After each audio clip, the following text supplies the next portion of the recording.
Today I'm going to show you how I make my creamy, delicious orzo. This is topped with Italian chicken. It's made in one pot. It's delicious.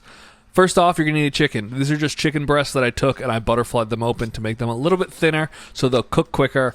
If a piece breaks off like that, that's totally fine. We're just going to pat them dry because I am going to slightly flour and season these.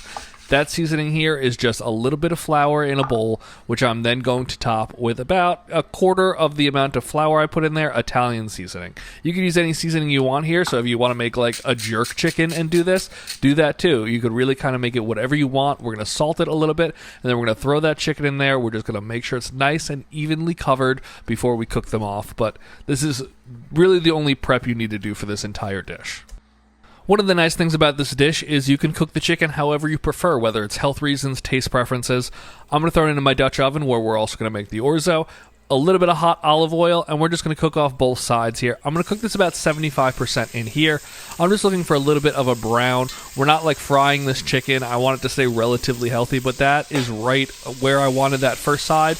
The other side, which is the presentation side, I like it a little browner, and now we're going to throw that into the oven at around 300, 350 degrees, just until it's fully cooked. That will come together while you cook the rest of the meal, but I'm going to get that nice Italian seasoning that's stuck in the bottom of the pan out, throw that onto the chicken, and just pop that into the oven.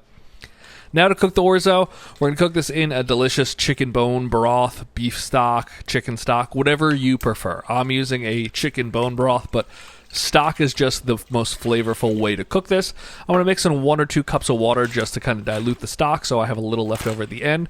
And then we're going to pour in our orzo. I'm going to make half this package here, which is half a pound. That's about a 2-person portion.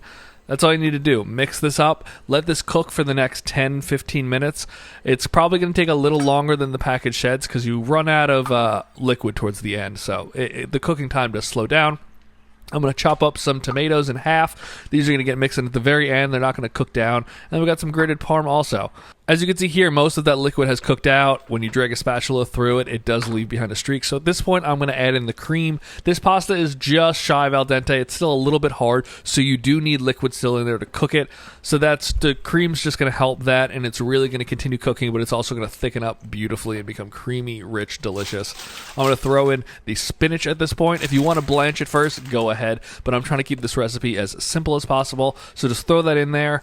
Mix it together. This has been washed, so you do want to wash off your spinach. And then I'm going to mix in the cheese. A little bit more if you want, a little bit less if you want. That's all totally fine. Mix that together, and that is the bulk of your dish. Just let this briefly simmer until it tastes like you want pasta-wise. It's not too al dente. I'm going to chop up that chicken. If your pasta gets a little bit too dry, you could throw in a little more chicken stock, a little more cream, or even a splash of water. That's all fine. And that's the entire dish. This thing is so simple. You can see that pasta here has come together beautifully. When I take it off the heat right now, that's when I like to throw those tomatoes in. If they go in too early, they'll start to seep all their juices out, and this will turn like bright red. I don't want that. I'm just going to throw in a little more cheese, and we are totally done. Make sure your salt is where you want it. The stock is inherently salty. There's a little more salt added in, but pepper it, do whatever else you want, and that's it. This dish comes together in 20 minutes total. It is so simple. And it's absolutely delicious. Cooking that orzo in stock plus the cream gives this really deep chickeny flavor. Throw that chicken right on top. You can see it's very nicely seasoned. It's cooked beautifully. It's still juicy.